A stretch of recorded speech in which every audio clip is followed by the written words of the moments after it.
贵族小姐身无分文，却每天都会走进一家高档商店，而明知她买不起任何东西，老板依然热情招待，用昂贵的精油帮她调配出独一无二的香水。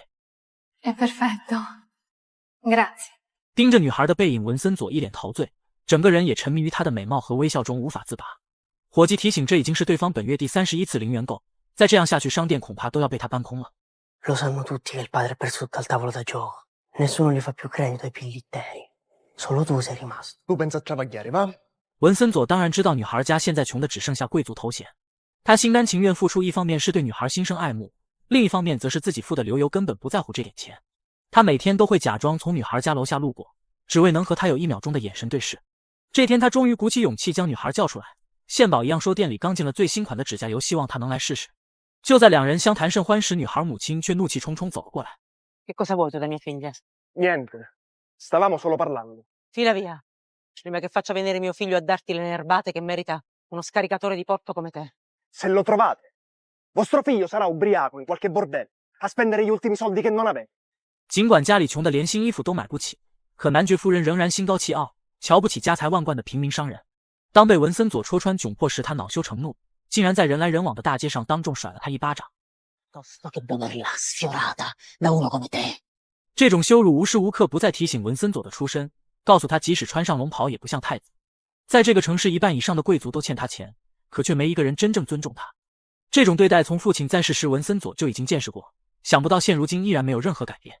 13年前，文森佐还只是一个6岁的孩子，一家人差点在地震中丧生。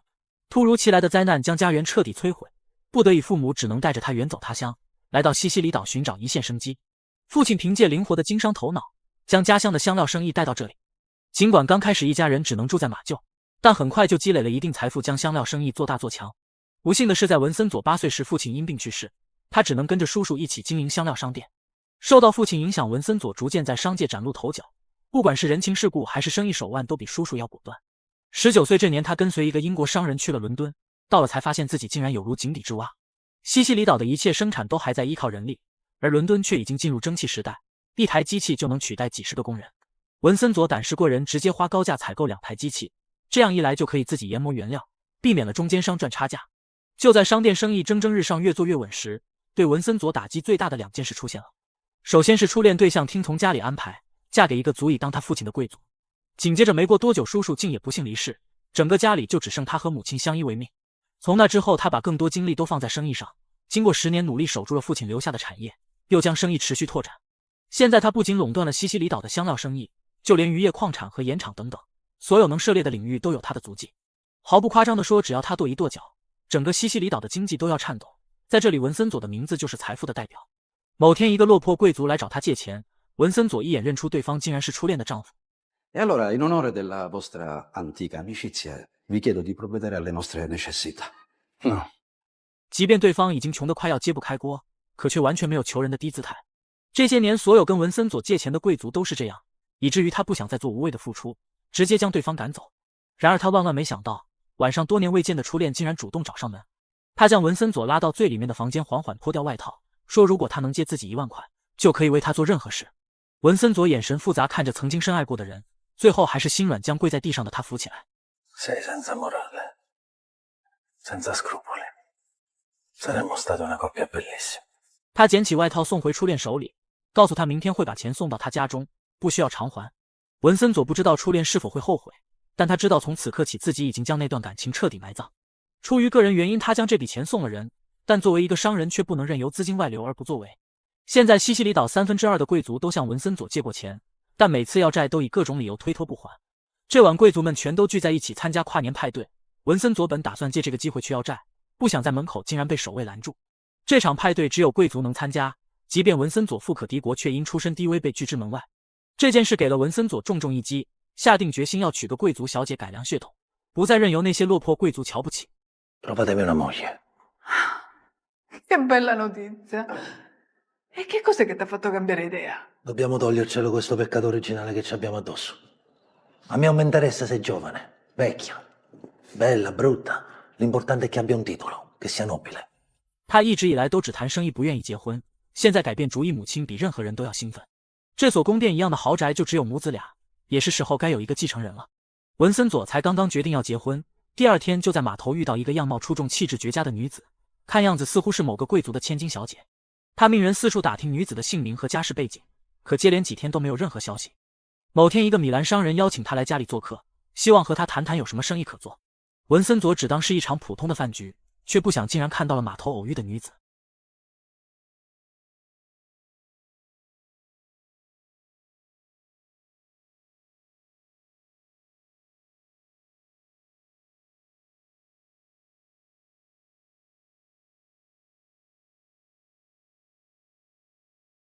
亿万富豪对街头偶遇的陌生女子一见钟情，可他动用一切人脉手段都没查出对方来历。直到某天和外地来的商人谈生意，才发现对方竟然是他的女儿。Non ci siamo già conosciuti da qualche parte. Ne dubito. Non esco mai di casa. 茱莉亚或许对文森佐没有印象，但文森佐却很肯定那天遇到的人就是他。他本想和茱莉亚多说几句话，可他父亲却在女儿倒完茶后将他支走。不过文森佐追随女儿的目光却没能逃过商人的眼睛。果然第二天他就不请自来，还带来一瓶西西里特产马萨拉酒让他们品鉴。最近他刚买下一块地皮，准备建造葡萄园，专门酿制这种酒出口到国外，要打破英国人一直以来的垄断。尽管文森佐比自己还要小几岁，可他侃侃而谈讲解商业规划时的自信，还是让茱莉亚心跳漏了半拍。从商人家里出来后，文森佐发现母亲竟已经等在门外。他刚刚物色到一位与皇室有亲戚的贵族小姐，对方家里穷的只剩下头衔，完全符合文森佐的要求。可女孩父亲却提出一个苛刻的条件，结婚后文森佐必须将生意交给其他人打理，因为高高在上的贵族不该每天跟金钱打交道。Le permettete una domanda, barone? Ma come mai a voi fa così schifo che io maneggi denaro? Quando è proprio per il mio denaro che siete disposti a darmi vostra figlia e moglie?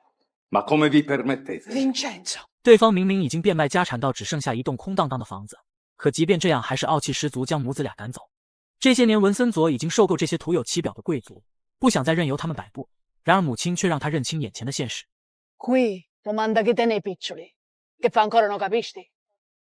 Andiamo che ho un impegno. 到了晚饭时间，文森佐并没有回家，而是没打招呼就去了茱莉亚家。虽然他不请自来，但还是被奉为上宾。茱莉亚更是亲力亲为做了一大桌子菜，看出他对女儿颇有好感。茱莉亚母亲特意强调自己年纪大，身体不好，正是需要女儿照顾的时候。 Anche io se avessi qualcuno che cucina così buono non me la lascerei scappare. Scusate. Tale la foga che mi sono macchiato. 文森佐一时激动，将汤洒得满身都是。茱莉亚哥哥主动开口，让妹妹带他去洗手间清洗。只有两人时，文森佐好意提醒茱莉亚要为自己而活，而不是成为家里的女。茱莉亚虽然刻意避开这个话题，不过心里还是受到不小的冲击。待人走后，茱莉亚母亲一脸鄙夷，贬低文森佐不请自来，说话没有分寸。可丈夫却让她不要将不满表现出来，要想赚到钱就要跟文森佐搞好关系，这是整个西西里都明白的道理。今天她只是过来蹭个晚饭而已，哪天如果她半夜敲门，全家也要穿戴整齐出来，笑脸相迎。晚上，茱莉亚回到房间，突然发现挂在梳妆镜上的手套只剩下一只。原来文森佐整理好衣服后，竟然找到她的房间，将有茱莉亚温度的一只手套偷偷拿走。回想他对自己说过的话以及深情的眼眸，茱莉亚竟然涌现出从未有过的羞赧。第二天，一向不愿女儿抛头露面的父亲破格允许茱莉亚去听音乐会。茱莉亚知道票价很高，非常感激，可没想到哥哥却说是文森佐赠送的票。哥哥警告他不准表现出任何不满，在文森佐面前要时刻微笑。很明显，文森佐对他有想法，他只要在各种场合出现，当好一个花瓶就行。利用茱莉亚的美貌达成和文森佐的合作，这就是父兄打的如意算盘。 Comunque, Giulia, non è una cosa da poco per una donna della tua età ricevere le attenzioni di un uomo così. Così come? È avido, arrogante. Guarda tutti come se avessero un prezzo. 茱莉亚昨天才刚刚涌现出的情愫瞬间被浇灭，认为文森佐和父兄一样，都是为达目的不择手段的奸商。然而哥哥却指着不远处告诉他，那个年轻貌美的女子之所以嫁给一个腿脚不便的老头，不过是为了对方的贵族头衔罢了。而另一个头发花白被夫家抛弃的公爵夫人，只因有贵族身份就被年轻富商疯狂追求。确实每个人都有不同的价格，只要摆正自己位置就不会在意别人的眼光。兄妹俩正在说话时，文森佐果然还是凑了过来。他表面是邀请茱莉亚哥哥去参观自己的盐场，可眼睛却一直在茱莉亚身上。这一晚两人并没有过多交谈，不过第二天他却在街上假装和买菜的茱莉亚偶遇。他绅士地拿过茱莉亚手里的菜篮，但茱莉亚却一副疏离的模样。文森佐满腹委屈无处诉说，虽说自己是个商人，可从见面那刻开始从来没强迫他做任何事，只是想和他交个朋友。茱莉亚冷淡地说做朋友可以，但绝不能更进一步。说完头也不回地转身离开。然而文森佐想要的可不只是朋友那么简单。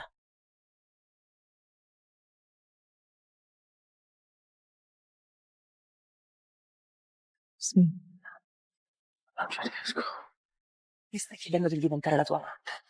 文森佐看出他一直被家人禁锢，任由他们摆布，可这却并非他不能娶茱莉亚的理由。真正的原因则是茱莉亚也是商贾出身的平民，而他则必须娶一个贵族，否则整个弗洛里奥家族永远都是让人看不起的土豪。晚上，茱莉亚想起文森佐的话，辗转反侧，难以入睡，内心深处某些认知也在悄悄改变。从记事起，他在家里就一直任劳任怨，从未替自己的将来考虑过。小时候，母亲没给他读过睡前故事，可现在母亲年迈体弱，自己却每晚都坐在床前给他读书，哄他入睡。这一晚书中关于爱与被爱的话题，终于将茱莉亚沉睡的心敲醒。第二天，哥哥带着他一起去了文森佐的盐场。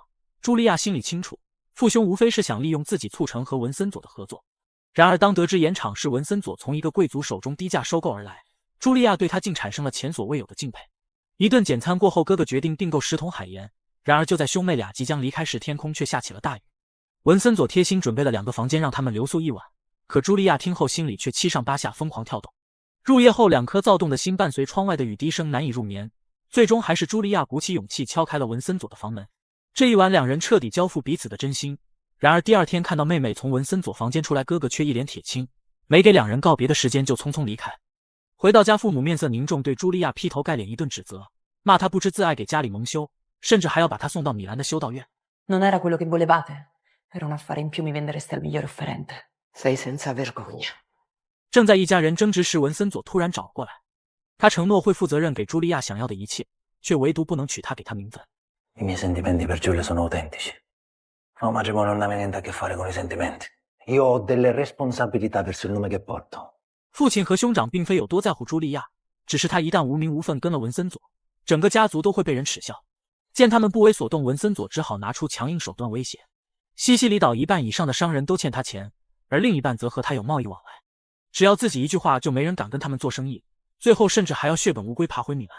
当然，茱莉亚会留下来享受锦衣玉食的生活。茱莉亚不愿看到这种针锋相对的局面，决定和文森佐单独谈一谈。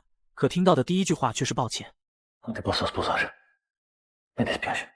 Sì, su questo sei stato sufficientemente chiaro. Ma devi essere tu a decidere.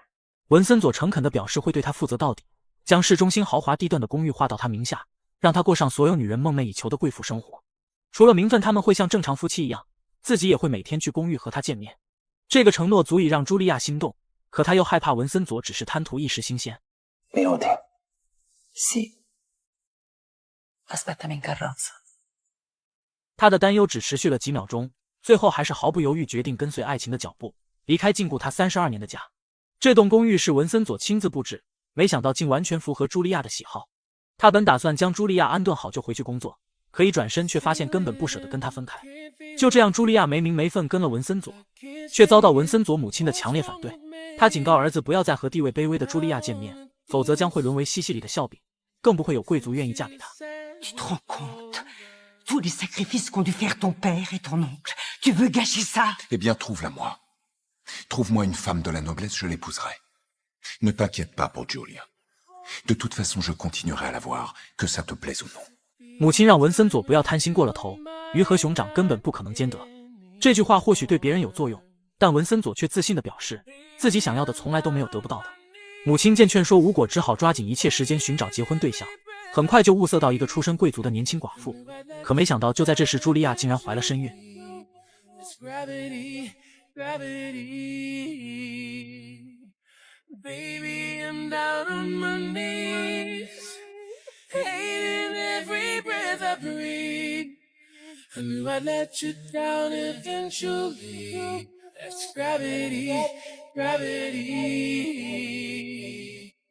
富豪男友送了一套市中心繁华地段的公寓，配上女仆管家，让他每天都能享受贵妇的生活。然而却因他出身低微，不能得到名分，就连怀了孩子也不能敲开豪门。当得知茱莉亚怀孕后，文森佐万分纠结。未婚生子一旦传出去，不仅茱莉亚名声被毁，就连他多年积累的声誉也会连带受损。就在文森佐考虑是否要放弃孩子时，茱莉亚父亲已经做出了决定，他执意要将女儿送到国外的姑姑家，待她生产后将孩子送人，只有这样才能避免被人说三道四。 Je n'ai pas l'intention de partir. Vous ne pouvez pas décider pour moi. Et ne l'appelez pas de cette façon. Prépare tes bagages. Tu partiras dès demain. 茱莉亚不得已只能去找文森佐，这是2人相识以来他第一次走进弗洛里奥家族宫殿一样的豪宅。他很有自知之明，站在院子里，并没有踏进豪门半步。然而不管他如何叫喊，文森佐都躲在里面不出声。茱莉亚伤心欲绝，怒骂他算什么男人。可他并不知道文森佐避而不见并非不负责任。母亲刚刚找到一个贵族寡妇要文森佐去相亲，要求他在这段期间不能再和茱莉亚见面，否则一旦被对方察觉，婚事就会泡汤。为了整个家族利益，文森佐不得不暂时妥协，可在心里却另有盘算。相亲时聊起正在邻国发生的霍乱疫情，文森佐表示并不在乎，他只关心自己的生意是否会受到影响。L'argent, c'est donc ça qui vous préoccupe. Et ces pauvres gens qui meurent de faim, vous n'éprouvez aucune pitié pour eux? 此话一出，文森佐瞬间笑出了声。他早就调查了公爵夫人母女的背景，知道在他们的土地上根本不把农民当人看。相比之下，自己给数百个家庭提供工作，让他们吃饱穿暖，比伪善的贵族不知强了多少倍。他的无理果然让公爵夫人恼羞成怒，不过他女儿却表示要和文森佐单独谈一谈。他看出文森佐对这门婚事并不热衷，同样他也不愿找一个粗鲁无礼的男人。文森佐需要的是贵族身份，而他需要的则是金钱支持。他们不可能成为相爱的夫妻，更不是志趣相投的朋友，但却可以成为互惠互利的盟友关系。文森佐没想到他的观点竟和自己不谋而合，看来不需要再找其他相亲对象了。另一边，茱莉亚被伤透心，决定听从父母安排离开西西里，但唯一的条件就是孩子生下来后自己亲自抚养。第二天，父亲就带他去买船票，然而却被告知由于其他国家发生霍乱，船舶都已停运，最快也要下个月才能有船。接连几天他们来都是同样的答案。此时茱莉亚心里已经有了猜想，果不其然，竟真是文森佐在背后动的手脚。Continuez comme ça, et vous en aurez tout autant. Mais enfin, comment voulez-vous que je fasse durer la chose? Cette fois, je m'en suis sorti avec l'excuse du choléra, mais par la suite, je ne sais pas. 文森佐让船长自己想办法，只要以合理理由拖住不让茱莉亚离开，就能获得现在2倍的报酬。都说好事不出门，坏事传千里。很快，文森佐在外面有个情人，还怀有身孕的事情传开，相亲对象也跑过来质问。见他没否认，对方提出一个要求，结婚后他必须要跟茱莉亚断得干干净净，对婚姻不能有任何不忠。这个要求违背了文森佐对茱莉亚的承诺。如果为了家族荣耀放弃心爱的女人，他根本做不到。Mais qu'est-ce qui te prend? Tu as perdu la tête? C'est la dernière opportunité qu'on aura de donner un titre de noblesse à notre famille. Et toi, tu la piétines en te comportant comme un goujat. Je la méprise, la noblesse. Je ne la supporte pas. Des gens qui ne font rien, qui n'ont jamais travaillé de leur vie et qui se permettent de nous considérer comme des minables. Tout ça pour ne pas avouer que tu t'es fait mettre le grappin dessus par ta putain milanaise. 当晚，文森佐直接跑到茱莉亚家，承认自己给了船长钱让他说谎。父兄见他如见仇人一样，分外眼红。茱莉亚虽然有被冷落的委屈，可当文森佐亲口说出要留下这个孩子时，所有的不满瞬间烟消云散。就这样，茱莉亚回到了2人位于市中心的爱巢。几个月后，终于迎来他们的爱情结晶，可没想到生下的却是一个女儿。文森佐一直很想要一个儿子继承商业帝国，就像他继承父亲的家业那样。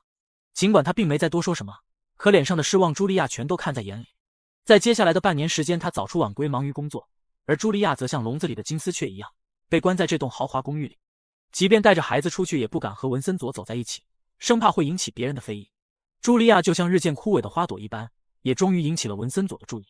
他特意将好友英格姆先生和他夫人请了过来，第一次正式将茱莉亚介绍给朋友认识。茱莉亚的激动和兴奋溢于言表，终于还是将心里的秘密讲了出来。几天前，她意外发现自己竟然又一次怀孕。因为担心文森佐不想要这个孩子，一直忐忑不安，可没想到他得知后却激动得差点落泪。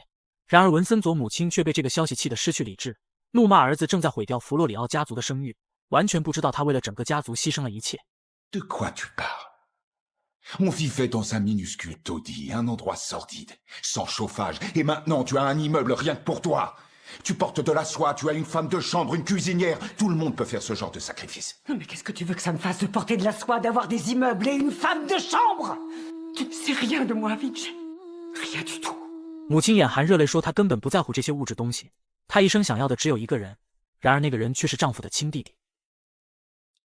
Seguro que nos quedan alas para volar muy alto cerca de Granada y contar estrellas en Sierra Nevada. Juntos los dos. Si piensas que dirá la gente cuando miro al cielo y veo a Morente cantando entre nubes una de Vicente, la loca soy yo. 她本以为会嫁给2兄弟中温柔体贴的弟弟，没想到最后嫁的人却是性格暴躁的哥哥。她把没来得及表露的感情深埋心底，婚后相夫教子，扮演好一个合格的妻子角色，可却在小叔子眼中看到了相同的爱意。文森佐从不知道母亲和叔叔之间竟有这样的感情纠葛，更不知道原来他当年竟是出于愧疚服毒自尽。叔叔伊格纳齐奥终身未娶，在文森佐父亲去世后，他撑起整个家族重担，却依然不敢对所爱之人表明心意。直到文森佐19岁那年，伊格纳齐奥终于将隐忍的爱意挑明，两颗煎熬的灵魂才彻底融为一体。可事后他却悔恨难当，认为自己不仅背叛了哥哥，还让整个家族跟着蒙羞。被愧疚侵蚀的他痛苦纠结，最后因受不住良心谴责寻了短见。自此之后，文森佐母亲整颗心也彻底死掉。伊格纳齐奥10年前没勇气送出的胸针，也成了他此生唯一的情感寄托。他和伊格纳齐奥为了家族声誉牺牲了一生的幸福，所以现在才极力反对文森佐和茱莉亚在一起。既然他们能为家族奉献一切，文森佐也必须做到，娶一个贵族小姐光耀门楣。Mais maintenant que j'ai renoncé à tout, je ne te permettrai pas de salir le nom des Floriaux, seulement parce que tu réfléchis avec ta queue. 文森佐理解母亲的遭遇，他所经历的痛苦、失望和遗憾都值得同情，但恰恰是他的故事让文森佐彻底醒悟，一个人必须要对自己诚实。Mais s'il y a bien une chose que ton histoire m'a enseignée, c'est que dans la vie, il est préférable d'être fidèle à soi-même. 经过这件事，让文森佐更清楚认识到自己对茱莉亚的感情，同时也决定不再依靠和贵族联姻获得尊重。他又买下一个大渔场进行金枪鱼的腌制出口，可此时欧洲却流传腌制食品会引发坏血病，也因此导致出口量大幅度减少。眼看捕获的金枪鱼越积越多，文森佐忽然想起小时候父亲做的一道菜。那时因家里没钱买不起新鲜肉类，父亲就在旺季将捕捞的金枪鱼煮熟，沥干水分后装进罐子里，最后再倒入橄榄油没过鱼肉密封。这样不仅保留了鱼肉的鲜美和营养，还能长期保存，不会变质，即便存放1-2年也不是问题。文森佐尝试用同样的方法，经过几个月后，果然做出和小时候一模一样的味道，就连合作伙伴也赞不绝口。C'est excellent. Incroyable. Il s'est conservé à la perfection. Est-ce que tu réalises ce que ça veut dire pour tes affaires? 可就在他激动不已时，突然传来茱莉亚早产的消息。得知母女平安后，文森佐总算是放心，可又是一个女孩，却让他陷入了沉默。此时发生在邻国的霍乱已经蔓延到西西里，每天都有成百上千人感染死亡。曾经繁华的城市，现如今仿佛人间炼狱。等文森佐从工厂回来，却发现刚生产完的茱莉亚竟然不知去向，整个房间只有婴儿不断啼哭的声音。茱莉亚在的时候，这里是一个温馨的家，可她不在这里，就只是一个没有温度的房子。看着女儿那张稚嫩的小脸，文森佐心里瞬间被触动，最后的执着也在此刻被瓦解。另一边，茱莉亚正拖着虚弱的身体，冒着被感染的风险去找文森佐母亲，可她敲了几个小时，大门依然紧锁。她坐在门口没有离开，直到夜幕降临，文森佐母亲才怒气冲冲走过来，大声呵斥让她不要靠近自己家门。Je suis fatiguée de cette situation. Entre mères, on devrait s'aider au lieu de se faire la guerre. Je suis venue vous demander d'y mettre fin. Et toi, je n'ai rien en commun avec une fille comme toi. Si au contraire, nous aimons toutes les deux Vincenzo. 为了示好，茱莉亚甚至以文森佐母亲的名字给小女儿命名，可却依然换不来对方的尊重，还被诬陷她生的女儿不一定是文森佐的孩子。茱莉亚无论如何也不会料到，同样是女人，竟然如此为难另一个女人。明明是文森佐先追的她，将她从娘家带走，可在她母亲眼中却像是自己倒贴一样。就在两人争执不下时，文森佐及时出现。母亲恶人先告状，仿佛受到了天大的委屈，可没想到文森佐却是一个眼睛和心都透亮的明白人。Arrête! Tu as passé ta vie à souffrir et à te lamenter, parce que tu n'as pas eu le courage de prendre ce que tu voulais. Et maintenant, tu me demandes de faire la même chose. Rentre à la maison. 这是文森佐第一次当面维护茱莉亚，这个行为让茱莉亚万分感动，但同时也跟她道歉，没能如愿给她生下一个儿子。茱莉亚知道自己并非贵族身份，即便生了儿子也不一定能成为他的妻子。可让她没想到的是，文森佐竟然单膝下跪，说出她做梦都不敢想的话。Épouse-moi, Julia.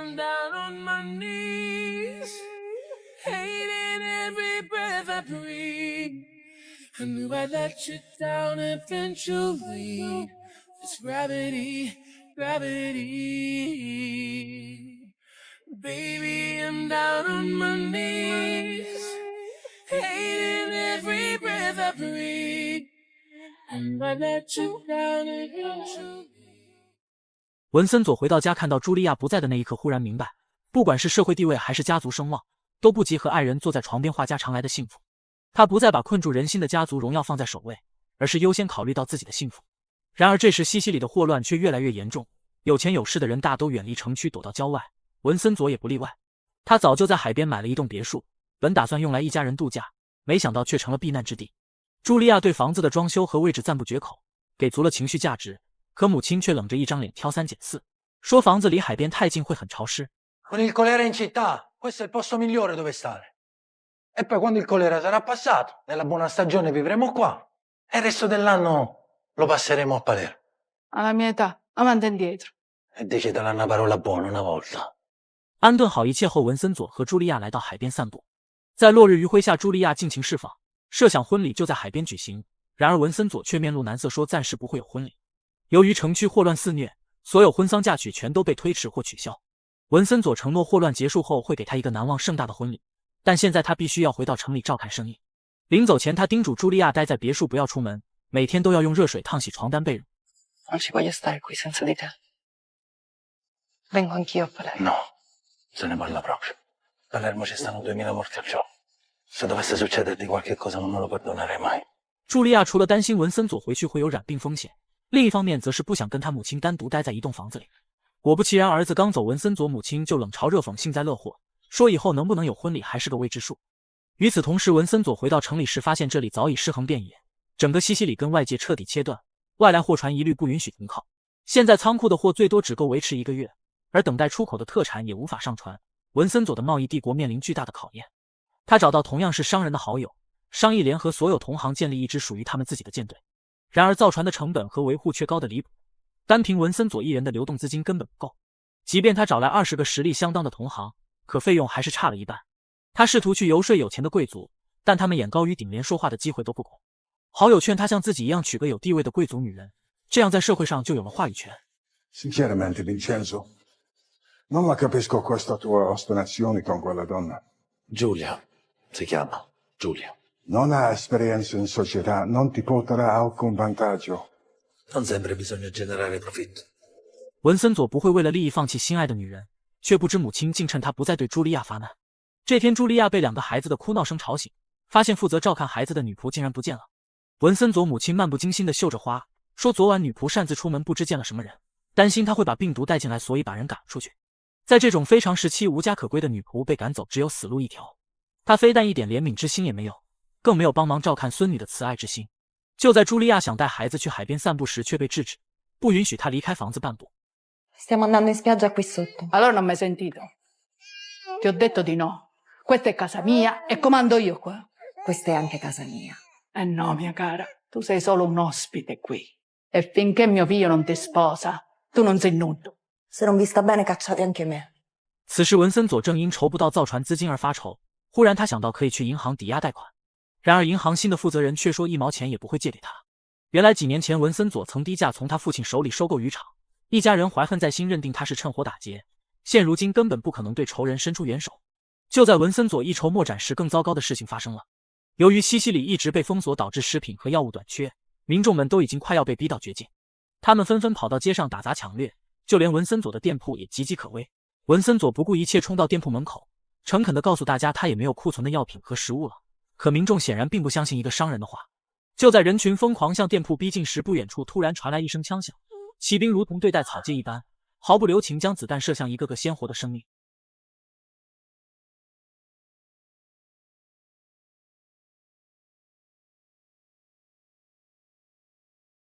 一向在商场呼风唤雨的文森佐也遇到了困境。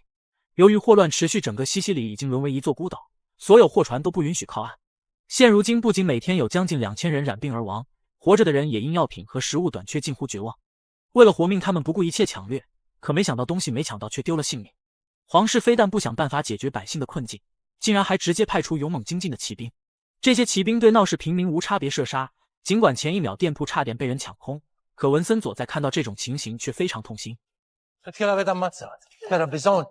I disordini sono come la malaerba. Deve essere stirpata sul nascere. 这些平民原本有机会挨过霍乱，扛住饥饿，结果却在挣扎求生中死在希望的路上。他知道这样下去，士兵会越来越无情，百姓则愈加绝望，而他偌大的家业也将毁于一旦。然而就在此时，秘书却说有人发现茱莉亚回来了。前一天，茱莉亚本想和文森佐母亲示好，希望她为了家庭和睦不要跟自己针锋相对。可文森佐母亲却说，她这种一无是处的女人根本帮不上儿子，早晚有一天文森佐会意识到她只是一个累赘。一怒之下，茱莉亚带着2个女儿回到城里的公寓，而她也明确跟文森佐表示，以后不会再和她母亲单独相处。Quando è vero Dio lo faccio dividere la casa dopo il matrimonio, così a venire a scassarci la minchia. Sempre che ci sarà un matrimonio. Perché dici così? 文森佐知道一定是母亲说了什么话让茱莉亚患得患失，他保证婚礼一定会赢。同时从明天开始，他和2个女儿全都搬到弗洛里奥庄园居住。他的承诺让茱莉亚热泪盈眶，从婆婆那受到的委屈瞬间烟消云散，因为他知道文森佐已经把自己当成了妻子。家里暂时稳定后，文森佐继续着手生意上的事。他给西西里有钱的贵族全都写了邀请函，邀请他们来家里参加晚宴，商议投资造船一事，可却没有一个人回应。不得已，他每天都会堵在一个公爵家门口，告诉他自己是在为整个西西里的将来考虑，而不是单纯的个人利益。接连几天，文森佐都来找同一个人，因为他知道只要说服一人，其他贵族就会纷纷效仿。果不其然，他的方法起了作用。公爵被说服后，另外20个贵族也同意来参加晚宴。更让他兴奋的是，肆虐的霍乱也终于结束了。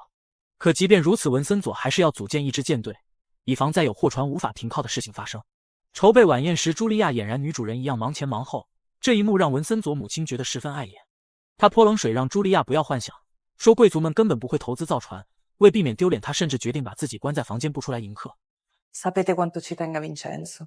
Da questa serata dipende molto, solo per accogliere gli ospiti. Poi potete ritirarvi. Mi dai il permesso? 临走前继续挑事，指责茱莉亚衣服不得体。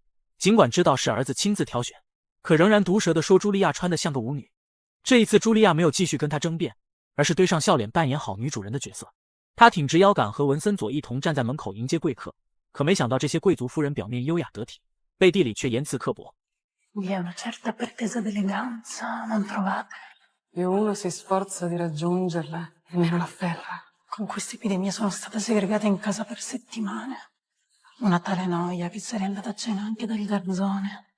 用餐时，他们毫不避讳说只有贵族才有特权在外面养情人。没想到现在平民之中竟也开始流行。所有人都知道茱莉亚和文森佐并没有结婚，也完全没把她当成女主人看待，言语中尽是贬低之意。文森佐强忍住掀桌子的冲动，说他们这种商人想要达到贵族高度还有很长一段距离。尽管他从未被邀请参加贵族聚会，不过却为每一次聚会做出过相当大的贡献。Credo di aver contribuito non poco al vostro lusso, vero principe? Che cosa intende dire? Ma no, niente. Mi sono rivolto a lui per un piccolo prestito. Piccolo, un piccolo prestito per le vostre finanze di nobili. Una cifra considerevole per noi poveri borghesi. 刚刚还眼高于顶的贵族瞬间像泄了气的皮球，尴尬的无地自容。文森佐并没有趁机奚落，而是命人拿出他发明的油渍金枪鱼罐头。当听说这竟然是1年前捕捞的金枪鱼，所有贵族都一脸忐忑。然而在尝了一口后，全都忍不住发出赞叹。文森佐慷慨大方，给每人送出1箱，让他们连吃带拿，得到极大的满足。用餐过后，茱莉亚为贵族夫人准备了美容沙龙项目，然而这些贵妇却全都推辞离开，完全不想跟他有任何交集。与此同时，文森佐正试图说服贵族投资造船，只有建造一支属于西西里自己的舰队，才能不依赖他国，不受任何突发状况影响。就在其他人犹豫不定时，茱莉亚拿着特产马萨拉酒走进来，她一边给每个人倒酒，一边说，民间传言霍乱是英法两国为了消灭西西里人民才故意传进来。如果西西里的贵族和商人不团结在一起，以后这片土地再发生什么意外或是被他国占领，受到波及最大的不是普通百姓，而是高高在上的贵族。Perdonatemi per aver preso la parola, ma ho solo ripetuto quello che Vincenzo mi ha spiegato. Cosa posso saperne io? Sono solo una donna.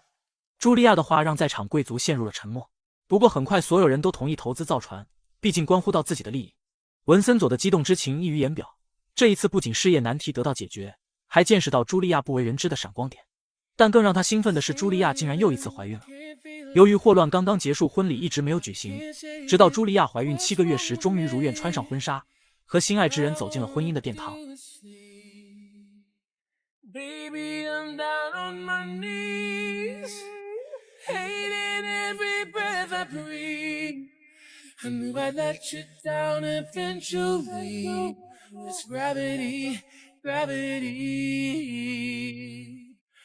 她挺着7个月的孕肚，终于穿上婚纱，和富可敌国的男友排除万难走到一起。尽管婚礼上娘家一个人都没来，婆婆也一如既往铁青着脸。不过文森佐的担当却成了茱莉亚最坚强的后盾。在婚礼结束后的第3个月，茱莉亚如愿生下一个男孩，让弗洛里奥庞大的商业帝国终于有了继承人。一向冷静的文森佐激动得不知所措，婆婆也露出了茱莉亚从未见过的笑脸。文森佐给儿子取名叫伊格纳齐奥，向养育和扶持他的叔叔致敬，同时也了却母亲心中多年的遗憾。在孩子满月的这天，文森佐舰队第1艘船终于建成，他以所在城市巴勒莫命名，由茱莉亚亲手将香槟在船首击碎，实行传统的制瓶礼仪式。然而这种美好只持续了几年，西西里这座美丽的小岛又一次经受了考验。平民不堪被皇室压迫，奋起反抗，整个城市被硝烟和战争所笼罩。文森佐带着家人准备出城避难，可还没走出城区就被反叛者挡住去路。带头人认出文森佐就是大名鼎鼎的首富，当然不会放走这条大鱼。他并没有放文森佐一家离开，而是承诺会保障他们的人身安全。文森佐知道事情不会这么简单，果不其然，交换条件就是用他的船运送枪支。一个商人参与政治无疑是在自取灭亡，可为了全家人的安危，文森佐无奈只能站在反叛者这边。1年内他对反叛者提出的要求有求必应，然而他们却越来越像一盘散沙，没有任何进展，被皇室打得四处流窜。这天，文森佐带着一家人去海边度假，他亲自教儿子骑马，告诉他家里的产业范围。就在一家人享受难得的平静时，反叛者竟然又找上了门。他们狮子大开口，不仅要钱，甚至还要征用他的巴勒莫号船舰。Visto che la domanda me l'avete fatta in modo diretto, voglio rispondervi in modo altrettanto diretto. No. Ho finanziato tutte le vostre imprese. Vi ho foraggiato per 1 anno, esaudendo ogni vostra richiesta. Ma ora basta. A tutto c'è un limite. 文森佐态度坚决，不会再提供任何支持，因为事实摆在眼前，所谓的事业已经以失败告终。他们口口声声说为了西西里的人民，可做出的贡献还不如他这个商人。带头人仅剩的尊严被踩在脚下碾压，愤愤地说，即便文森佐回头，皇室也不会宽恕他。文森佐虽然表面平静，却也担心会受到牵连。他没有坐以待毙等待皇室审判，而是决定回去面见国王。茱莉亚害怕他会被关押，并不同意，两人为此第一次爆发了激烈的争吵。然而冷静下来，他也明白，文森佐这样做不是向皇室贵族低头，而是为了整个家族。Tu sei sicuro che sia una buona idea? Sono stato insopportabile in questi giorni. Mi spiace. Vi chiedo scusa. Ma io non ce la faccio a stare qua, senza sapere niente. Mi sento in prigione. Un leone in gabbia. Siamo quello che siamo, Giulia. Non ci possiamo fare niente. Mi perdoni. Ti perdono solo se non ti fai arrestare. Non vorrei rimanere sola con tua madre. 就这样，文森佐告别妻儿，一个人回到城里。此时反叛者已经彻底宣告失败，被抓的人众目睽睽之下被当众处决。他刚走到皇宫大门，就被守卫拦住，要将他送到监狱等待审判，可没想到却被国王的心腹官救下。文森佐曾在他最困难时借了一大笔钱帮他渡过难关，也因此他才以个人名义给文森佐担保。他做过的事，国王决定不再追究，但条件就是要将他的巴勒莫号舰船无偿献给皇室。尽管损失的钱财不计其数，可对文森佐来说，一家人整整齐齐才是最大的财富。看到丈夫平安归来，茱莉亚悬着的心终于放下。然而她教2个女儿骑马，却让文森佐的心提到了嗓子眼。Falle scendere che è pericoloso. È pericoloso solo per noi donne? Tu pensa agli affari, che alla famiglia ci penso io. 10年时间里，他们一个主内一个主外，将弗洛里奥家族日益壮大。因此前去银行贷款被拒，一直让文森佐耿耿于怀。在这期间，他动用万能的金钱力量，成为皇家银行的行长。然而这个位置却频繁跟贵族打交道，让文森佐又一次见识到社会地位的重要性。年轻时他为了爱情放弃和贵族联姻，可现在孩子们逐渐到了适婚年龄，文森佐不想让他们也和自己一样被贵族看不起。他开始频繁带儿子伊格纳齐奥参加上流社会的晚宴，希望给他物色一个贵族小姐。可这时大女儿安吉拉却爱上一个商人的儿子，对方既不是贵族，家族财力也不及文森佐的1/10。相比于茱莉亚的开明，文森佐却像个老古板一样，坚决反对这门婚事。Ed è della sua felicità che ti devi preoccupare. Non è con la felicità che costruisci un impero. Non ce la faccio più. Subire tutte queste umiliazioni costanti. Io a quel ragazzo me lo sposo, che voi lo vogliate o meno. Provaci. E allora ti sposerai in povertà, quando è vero in Dio. Non mi interessa. 从小到大，安吉拉和妹妹从未得到父亲的关爱，在她眼中似乎就只有弟弟一个孩子。久而久之，姐妹俩甚至对弟弟也产生了怨恨。可他们并不知道，被寄予厚望的伊格纳齐奥同样压力很大。他时刻以父亲为榜样，不敢犯错，走的每一步都小心翼翼。Il figlio che non può deluderlo. Il figlio che deve essere come lui. E voi almeno siete 2. Vi sostenete a vicenda. Io invece sono da solo e con tutto questo peso addosso. 另一边，茱莉亚开始控诉丈夫的专断，不明白为何到如今她依然执着于社会地位。文森佐没想到，一向把家族声望放在首位的母亲也来劝说，让她不要干涉子女的婚姻。Dopo una vita intera passata a sputare veleno sopra questa famiglia, a diventasse così tutta sentimentale. Tu sei stata la rovina della vita mia. E vuoi che i tuoi figli pensino lo stesso di te? 第二天，文森佐竟然改变主意，同意女儿的婚事，家里所有人都为此兴奋不已，可却不知道这竟是伊格纳齐奥跟他做的一个交易。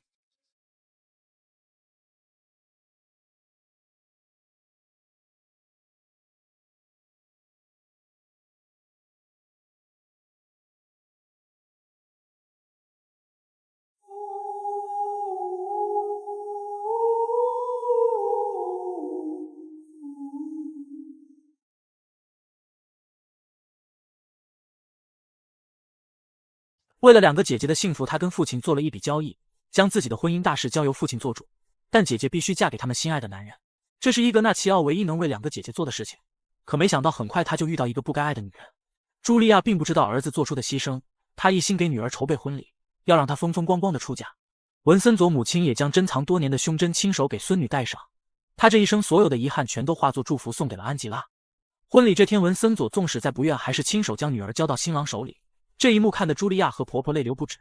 不管是他们曾错失的爱情，还是婚礼的某个环节，都在下一代身上完美找回，又何尝不是一种安慰呢？仪式结束后，到了婚礼的派对时间，茱莉亚特意挑在了位于海边的别墅。就在大家跟着音乐纵情舞蹈狂欢时，伊格纳齐奥却看到一个让他心动的女孩。他知道自己无权选择爱情和婚姻，所以也没上前和女孩搭话，而是一个人来到海边。伊格纳齐奥将香槟尽数倒进海里，祭奠自己还未开始的爱情，不想女孩竟然跟了过来。Ecco una cosa che non si vede spesso in Francia. Qualcuno che spreca dello champagne. A volte hai tutto, tranne quello che ti serve. 女孩介绍自己叫做卡米尔，刚刚从法国来西西里度假，听说本地首富嫁女，于是跑来凑热闹。她一边说话一边脱掉外套走进大海中，像条美人鱼一样在海里肆意畅游。这一幕将伊格纳齐奥的心牢牢抓住，因为卡米尔只是一个普通平民，并非贵族，他只好将这份感情深埋心底。几年后，文森佐第二个女儿也如愿嫁给喜欢的男人，尽管对方只是仆人的儿子，可他还是送上丰厚的嫁妆，确保女儿衣食不愁。